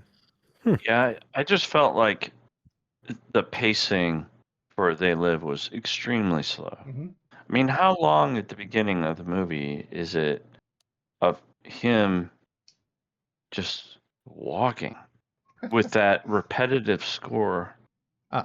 Credits. over and over. That was It reminded me of credits. the end. It reminded me of the start of Rambo: First Blood. Yeah. A little Like bit. we're just a little gonna bit. watch Sylvester Stallone walk for a long time. with Yep. credits. But there are a lot of movies that like they start out with something interesting and exciting. Maybe you don't understand what it is, Yeah. but maybe they could have had something at the very beginning that was kind of exciting that got you into it. Yeah, and then you cut and then away to and him then you walking went into to town. then you went to this drifter coming into town Coulda, or shoulda, whatever woulda. kind of thing. Yeah. But it didn't do that. It started out even the first shot with the whole train thing, where there's this train going by and we're waiting and we're waiting. Why are we waiting for this train to go by? And it was kind of cool with the graffiti and they live on the wall. That was kind of cool, I guess. But the train goes by, and then we get Rowdy Piper as a drifter moving through, and that goes on forever. You It's know, like, what- you know what I was thinking during the train thing? Like, how many takes did it take? Right? How do you? Yeah, how because do he's you- waiting. He's waiting behind there. Right. Did they have And control of the train? Or yeah, did they exactly. just That's catch what it? I was wondering. Yep. Did they That's just? what I was wondering while They were watching it. shooting, and all of a sudden it's like, train. Just keep rolling. Yeah, unfortunately, I don't have any trivia on that. Sorry, But I mean, the fight we've talked about it. The fight and They Live between the two of them is long. It's like, holy shit, they're still going, and then at a certain point you're like, they're fighting over putting on sunglasses. Yes. They are absolutely fighting over And- putting on sunglasses. And then he holds him down and puts him on him. Yes. It's but so then he weird. resolves it. Yeah, And And the then whole once he's time- done, they're best friends. Yes. Right. yeah, Yes. yeah. But I love the fact that they get a room and the shot of Roddy Piper is he's just like all Swollen. puffy. Yeah. That made me laugh. I'm like, Those scenes that's were kind of funny, where they were Yeah. checking into the room yes. and they're both all beat up and like, bloody and puffy and Yep. swollen like that. Yeah, that was kind of funny. I was just gonna say one of the other funny moments in Big Trouble in Little China that in the Lowe's is when Pan's telling both of them, they're sitting in their wheelchairs, they're tied, he's giving their plans, and then he looks over on the monitor, he's like, "Who are these people? This really pisses me off." Yeah. I'm like, Yes. "What?" Yes. Are they friends of yours? This really Pisses me off. I'm like, what is happening? It's just this randomness. Sorry. It's the little moments in Big Trouble that just are like they're pockets of that humor that you're just like, there oh are my God. moments. There are definitely moments. Yeah. I mean, I unfortunately, they're still- not consistent. But I still laugh. I mean, even to this day, when he shoots that gun in the air and knocks himself out, like I just love the shot of him laying on the ground while everyone else is fighting. Like it's great. It's funny. I was going to bring up They Live when the woman and Roddy, when they get shot and they just kind of fall back from the camera. Yeah. It's. Like, oh, okay. They're like, We didn't John- mention Meg Foster was Evelyn. She in the was. 87. He-Man. Oh, You can tell by those yeah. eyes. Yeah. Yeah, that's Yeah, those right. Evelyn's eyes. I What totally forgot about The that. 1987 Holy Masters shit. He-Man and Masters of the Universe with Dolph Lundgren. Oh. Yes. She plays Evelyn. Yeah. She does. I thought she, at first, Oh. I thought she was the woman who was in V. Do you remember the Oh yeah, TV series the V? main character in V. Yeah, I thought that was Yeah. her, but apparently Yeah. it's not. It's not. Is it? It's not.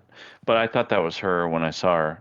And yeah, and she is really kind of remarkable with her dark hair and those like crazy light blue eyes. Oh yeah. Very Yep. very distinctive. Yeah. Yep. When she knocks him out of that glass, out of the window. Which again God. was another moment of like, wait, what? What just happened? And then in the next scene, she's like, "Oh, I'm sorry." Are you okay? Yeah. I thought I killed you. Are you okay? I Yep. still love you. And now I'm gonna shoot you. Yeah, I'm just Yep. like, what is Now, happening? I didn't understand that at the end. Why did she choose? Like Now I'm she had maybe had You're become there to help. indoctrinated or something. I think if you're an alien race taking over humanity, don't let your entire plan be undone by one bullet. true. Maybe create a more Into complex that, yeah. plan. True. You know, Into a that satellite bird just strike. sending. Yeah, bird strike, heavy hail, A tornado, lightning strike. lightning Yeah. strike. I don't Any of these know. things Yeah, reverse the Maybe, world. just rain maybe, fade. maybe have redundancy. You're an alien race. I'm Yeah, sure you I know. got more of those. Yeah. Can't you have the anything in technology. orbit? Put something in fucking orbit. Anything. Yeah. Nope, right here where anyone should- can shoot it. It's on top of a news station. Kyle, you should only if be you an have alien sunglasses. invader. That's all I have to say. I should be an You- alien invader. Yeah, you got this all thought out. I would never do that, Gabe. Never. I know you love wouldn't, humans. Kyle. The jig is up, Kyle. I love humans. I believe you, Kyle. Calgon, beam me up. Okay. So why don't we vote? Why don't we vote on Yeah, this category? let's What do you just- say? let's- What do you say? All right, yeah, let's let's do it. start. Let's yeah, get what this you like over. that? Okay, let's start with Kyle. Give me the BT and the ILC. Oh, I think I know what that means. Okay. So Andrew. Big Trouble in Little China. Okay. Mike. As an idiot 13-year-old, Big Trouble in Little China. All right. Oops. And well, last but not least, Tom. You still there, Tom? Tom's killed himself. Like, did we lose Tom? Yeah. I'm right here. Sorry, I was muted. I don't know. I voted They Live for every other one, so I'm gonna go Big Trouble in Little China. Okay. All right. So I have a little personal trivia, which nobody wants to hear, about Big Trouble in Little China. When I was in school studying film production, we needed to do a final film, and I thought doing a fight scene would be challenging from a filming and editing standpoint. Sure. And so what I did was study some of my favorite fight scenes to kind of get an idea how they filmed it, how they framed it, how they edited it. And one of the scenes, and if I dug deep enough, I could find my drawings of it. I used the fight scene from They Live as an example of how to do a fight scene. And I thought it was just fantastic. And back then, when I was in school, I thought, oh my God, this is fantastic. It's fantastic how it's choreographed, it's how it's shot, how long it is. Oh You know, my it just goes God. on forever. It's like, oh my God, this is just like the ultimate fight scene. And so I used that in preparation for shooting a film that I did in college. Now, it wasn't the I only want those one, but it was drawings. one. What's that? You need to scan those drawings. Yeah, can I need see to find them. this? I'm See sure. I gotta I'm sure see I have this. them. Well, I watched it and I kind of did like almost like storyboard kind of like, you know, the storyboards of the scene so that I could kind of use that for choreographing my own. I'll see if I can find it. I will Please. share it if I can find it.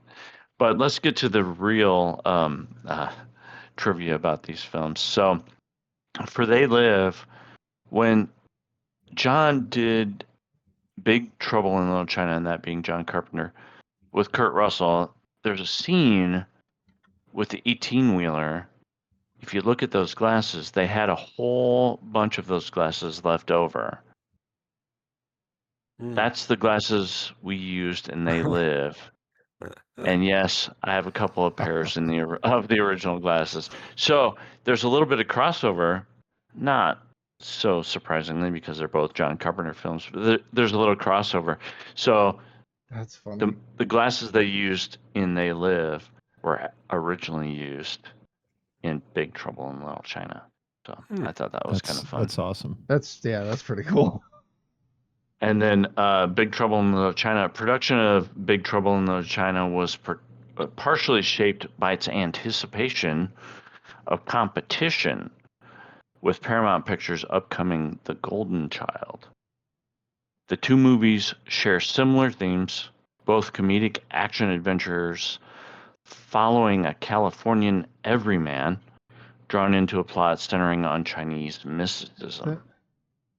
The Golden Carpenter Child? himself, yeah, that's what it says. No, Yeah, the Carpenter himself had been offered The Golden Child, but declined it due to his commitment to Big Trouble in Little China. Though he initially dismissed the film as not really similar, as production of The Golden Child progressed, he came to view the two movies as basically the same.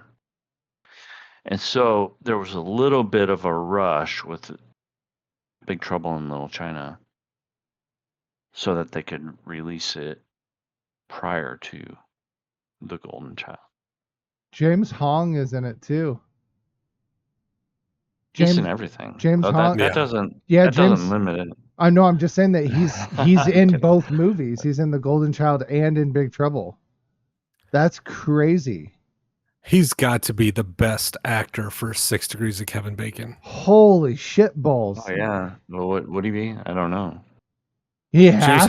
He's been in a movie with probably everyone Kevin Bacon's been in a movie with. I mean, like, everybody. They've probably been in a movie together. He is probably the center point of the 7 Degrees of Bacon. It's not Bacon. Yeah, around him. It's not Kevin Bacon. It's Hong. James Hong will be way easier. Oh my gosh. That's nuts. Yeah. 6 Degrees of, what is it? James Hong? James Hong? Yeah. Yeah, that would be too easy. Too easy. Mm-hmm. Okay, well, I think we're at the point where we need to consult the monkey to see who won tonight. Don't we do the recommendations first? Yeah. Am I wrong? Yeah. Oh, do we do that first? Yeah. Okay. Okay. We yes, can we do. We can do that. I'm ready for that. And by the way, The Golden Child and Big Trouble were the exact same year. Yes. Holy Yeah. cow. Okay. Yeah. I'm ready for recommendations. If you guys are, let's start from the top of the lineup and start with Andrew. Okie dokie. We can do me first. Mine is going to stick with the goofy. It's going to stick with the science fiction, fantasy, comedy, horror, goofy, off the rails, kung fu randomness, magic. There's magic in it too. It's probably one of my favorite like Halloween goofy movies. I've watched it since I was a kid. I still watch it to this day, and it's still as goofy and weird and baffling to me that it's right up Gabe's alley because it's only an hour and 20 minutes. And I think if it was any longer, it would be weird. It's almost too short. It's so good. But that is from 1988, Killer Clowns from Outer Space. Mm-hmm. And if you haven't seen it, you're in for a ride.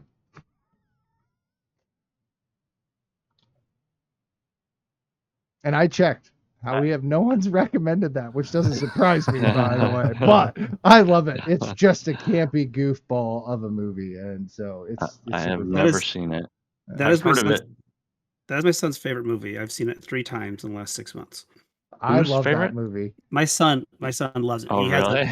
He has a dress shirt with all the clowns on it, and he has the Blu-ray. And I play the video game. I have. Oh my gosh, I have the soundtrack to it. Yes, I freaking love that. You play the video game, the online one? Yeah, the Killer Clowns from Outer Space. Yeah. Oh shit! Sonny does too. So I just got to find the other 2 people, and I would have found everyone.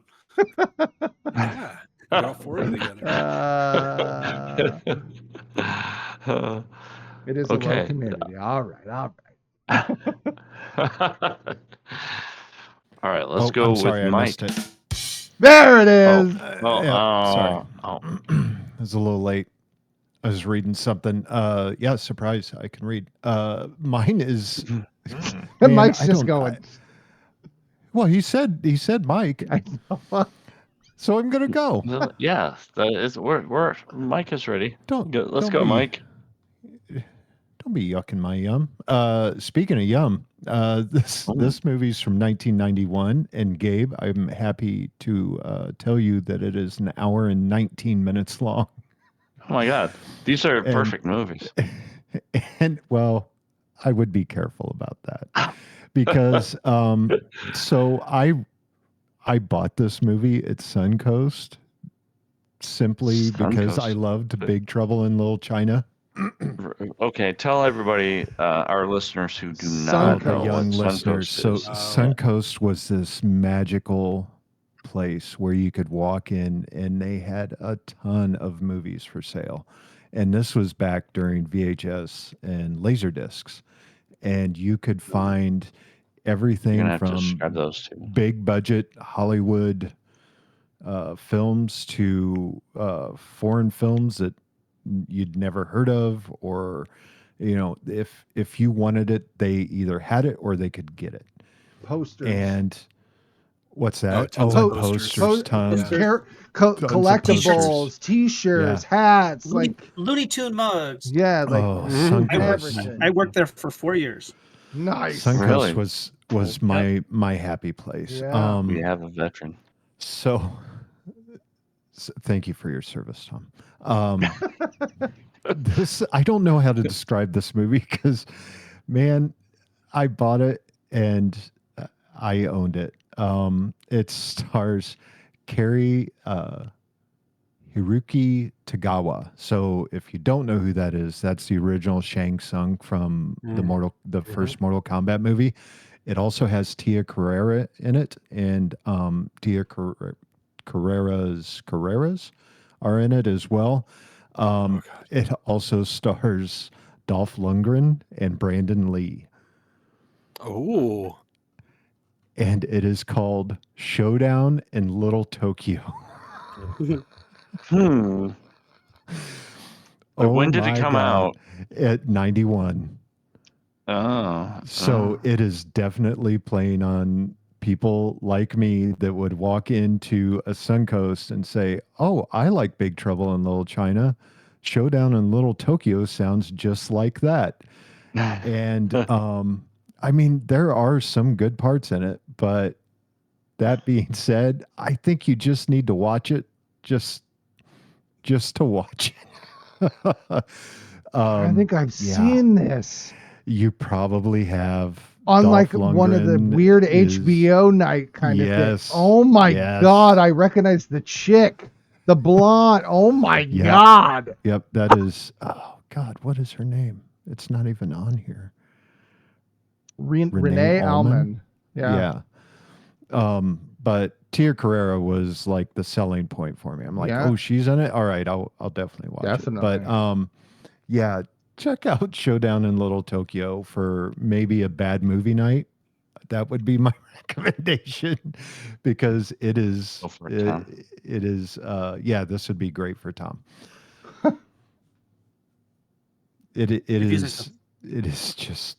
It's something, especially if you go in thinking it's going to be something like Big Trouble in Little China. It got a 6 yeah. out of 10 on IMDb, guys. I know, I know, and I've been looking at that, and I'm like, really? Okay.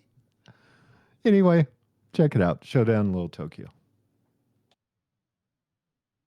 All right. Thanks, Wow. Mike. I'm sure Tom won't be checking that out anytime soon. No, I'm definitely going to wade into your recommendations a little more cautiously moving forward. Well, Movie let's. snob. Even though Yeah. I like Killer Clowns, so that's I mean I'm conflicted at the very least. So, let's hear your recommendation, Tom. Yeah. let's just movie snob it up. So my recommendation is Nice. a movie about the D-Day invasion, and it's about General Eisenhower and the British weatherman who was tasked with forecasting the weather of the D-Day invasion. without the use of computers and satellites and all the stuff we have now. And it's a very interesting look at. It sounds really boring, but it sounds like a very interesting look at like weather forecasting in the 1940s, and it's got some really powerful war scenes, and it's it's weird because you know the end story, you know what happens with D-Day, but it's still a very compelling movie, and it's very interesting, and so it's called Pressure. It came out about a month ago, so it's still at some theaters. We still have it here at Ames at our mom and pop theater. But it stars Brendan Fraser and Carrie Condon and Andrew Scott, who's great as always. He's amazing. So, anyway, yeah, Pressure. Check it out if you want to see a really good weather-based war movie. And Gabe, runtime is 140. Oh, I can live through that. Wow. Yeah, 100 minutes. I Yeah. get to that. Yeah, It's tight. yeah. It's very tight. So, Tom, I just want to Yes. ask you, Yes.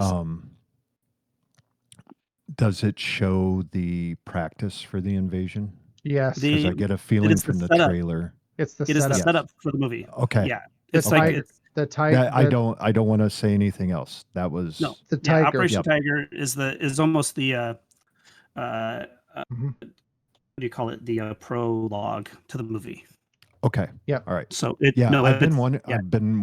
wanting to watch it. Just I sent because I'm Mike- a history nerd. Yeah, I sent Mike a text message like the after I watch it. I'm like, it's great.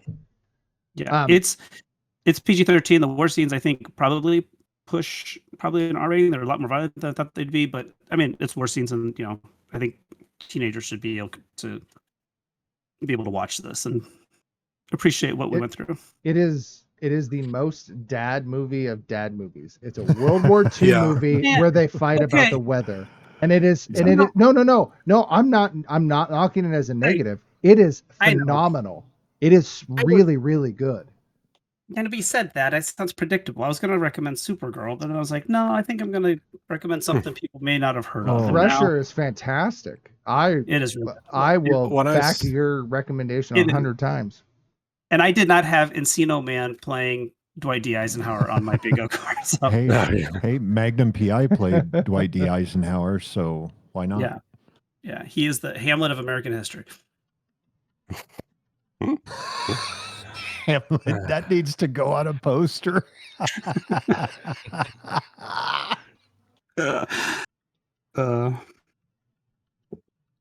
Okay, thanks, Tom. I think we're ready for Kyle's recommendation. Okay, I'm gonna go back to the formula the other judges were working with. Gabe, this movie is 1 hour and 24 minutes.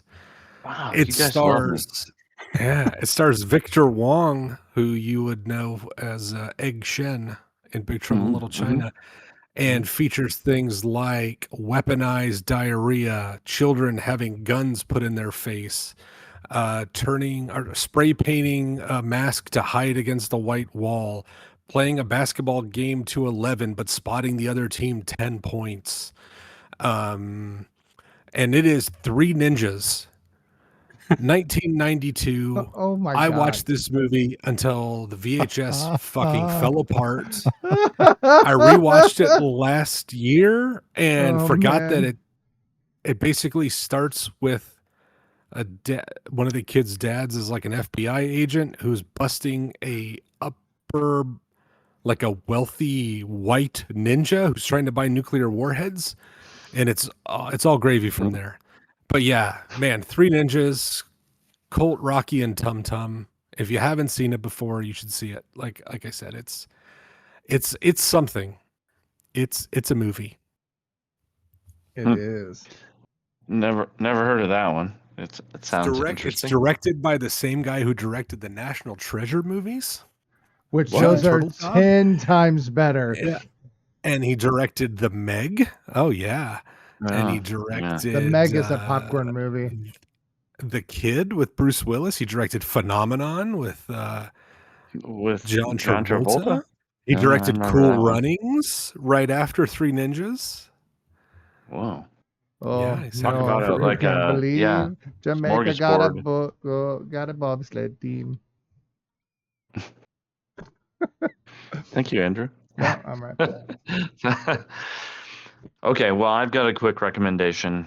It's another film directed. It was written by John Carpenter, but directed by someone else.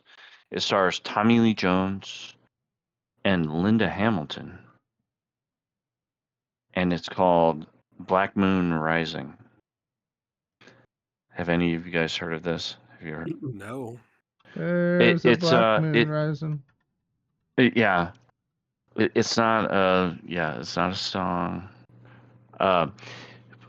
It's about a guy, Tommy Lee Jones, who's basically a criminal who's working for, I think, the CIA or the FBI, one of the two. And he is tasked with stealing some computer data from this corporation. And so he goes in and he kind of gets caught doing it. And so he puts it's like a tape, it's like a disc. This is in 1986, by the way. So it's like a disc, and he puts it in this experimental car called the Black Moon. Yes. And then it gets stolen by Linda Hamilton and her troupe of criminals, and he has to try to recover it. And one of the things, one of the interesting things in this to me is that it gets put into these towers. There are these two towers, and the car is stored in one of these towers. And then he has to try to steal it from one tower. And during the theft of this car, he gets caught, and he has to drive it out of one tower into the other tower. Does that sound familiar to anybody? Fast and Furious. Yes. It is like, when I saw it, I'm like, oh my God, Fast and Furious. Like just 8 or 9, whichever one it was. I think it was like 7. I think it was Okay. 7. Yeah. I had it written down, but I don't have it in front of me. But it was like Fast and Furious just basically stole the whole concept. This fancy car gets stolen. It's stored by a rich man in a tower, and they have to steal it, and the only way they can get it out is jump to the other tower. I'm not kidding. It's exactly the same thing. I'm like, holy crap. This is not even, not that I ever thought that Fast and Furious was very original, but No. it was right out of this Black Moon Rising. And I mean, go ahead. I was just gonna say, there's nothing like seeing a Tommy Lee Jones and a Linda Hamilton sex scene, because that is what everyone has wanted to see. Yes, I have seen this movie. Yes, it is. Yes, it is and it happens so out of nowhere. Yes, it's so weird. Like they hate each other, then all of a sudden they're in bed together. And it's like, not okay. like it's like 80s, in bed. So like they're naked and like it's weird. It's Tommy Lee Jones and Linda Hamilton. Yes. Is it like the sex scenes in The Room? I don't remember those. Maybe intentionally. Or it's like having sex with her hip. Yes. It's more 80s. It's more 80s softcore, where they're naked and they're just kind of with blankets. They're under these. And then Tommy Lee Jones is like walking around without his shirt on, all like, hey, all sexy and stuff. And I'm like, no. He's so young and thin in this movie. He is, but his face is still 100 years old. He still looks like Tommy Lee Jones. It's so weird. He's got this scraggly old face. It's like this guy looked like this at birth. He looked like an old man when he was born, kind of like what? It's like what's a nice Benjamin Button, but his Benjamin Button. Yeah, only his body changes. He has it's a weird Knight Rider like car because it's super high tech, right? But it's not smart. No, it's not smart. It's just really fast. It's just super and it fast uses and high tech. Yeah. And it's real small and like thin looking, right? Yeah. I gotta go look this car up because it's the dumbest looking car. There it is. Black Moon. All you have to do is look up Black Moon. Oh my God, the car is so dumb. It was kind of entertaining. I kind of enjoyed it. It had the same kind of John Carpenter like pacing problems. It was a little bit slow at times, But then every once in a while they'd have a car chase, and it was kind of cool. And it's interesting because this is after Linda Hamilton had been in Terminator. Now I don't know if she was well known by that point. You know, she was famous because of the Terminator. But my God, she looked exactly the same. She 80s, the whole 80s hairdo kind of thing. She looked exactly the same. But I found it kind of it was an entertaining watch, and it was kind of interesting to see. You know, so some of the cinematography I thought was actually really good. I thought it was very beautifully shot, and they did these action scenes, which I thought they handled pretty well. The So car's a Volkswagen. It is a Volkswagen. There it is. really, I Yep. did not know that. Yeah, it's an '86 Volkswagen. There Oh my you God. go. I threw it Yeah. in. There you go. You Look can, at that. There you it can is. see that beautiful Yes. thing. Yeah, you guys should look up the Black Moon Yeah. car from the movie. Oof. Yeah, it's looks pretty like- interesting. It looks like my iPhone when I plug it in too long. Your iPhone is probably smarter than that car. Not according to the battery life indicator. True. So But your phone doesn't run weird. off of hydrogen, so Not yet. So anyway, yeah, I recommend Black Moon Rising. Oh. Excellent. So I do think we are at the point of the show where we determine who won this bout. So do we poke a monkey for this? Ladies and gentlemen, may I have your attention, please? Your winner by decision is Big Trouble in Little China! We're all shocked over here. We're all Yeah, and we're all to be we're all- honest, it wasn't close. It was 13-3. yeah. Weird. We're all winners this time around. Yay. Yeah. So it was not that close. What was Yeah. the tagline from Alien versus Predator? No matter who wins, we lose. Yeah. I think that's how Tom feels Yeah. about this. I agree. I mean, it's fine, you know. I mean, on the plus side, we never have to do these movies again.